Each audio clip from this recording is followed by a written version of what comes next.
வணக்கம். இன்றைக்கி நம்ம சேனலில் பார்க்க போகிறது ஒரு நிமிஷத்தில் ஈஸியாக செய்யக்கூடிய பச்சை மிளகாய் சட்னி. இந்த சட்னி செய்கிறதுக்கு பச்சை மிளகாயும் வெள்ளைப்பூடு உப்பு 3 பொருள் இருந்தாலே போதும், அதிகமான பொருட்கள் தேவையில்லை. அது மாதிரி இந்த சட்னி செய்கிறதுக்கு நம்ம வதக்கவோ தாளிக்கவோ செய்ய போகிறதில்ல, அதனால ரொம்பவே ஈஸியாக செஞ்சிடலாம். இந்த சட்னி செய்கிறதுக்காக ஒரு 15 பச்சை மிளகாய் எடுத்திருக்கேன்.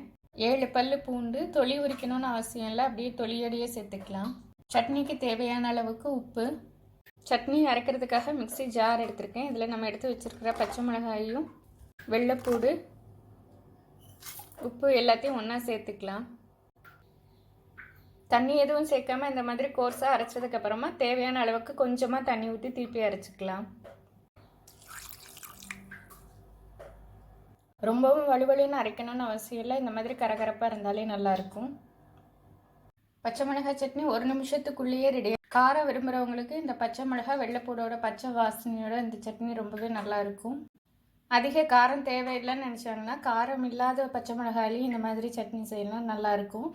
இந்த சட்னியை நம்ம ஃப்ரிட்ஜிலலாம் வச்சு ஸ்டோர் பண்ணி சாப்பிட முடியாது, ஃப்ரெஷ்ஷாக செஞ்சு சாப்பிட்டா தான் இது நல்லாயிருக்கும். நம்ம ஃப்ரிட்ஜில் வைக்கும்போது இது கலரும் மாறிடும், ஒரு கசப்பு டேஸ்ட்டும் வந்துடும்.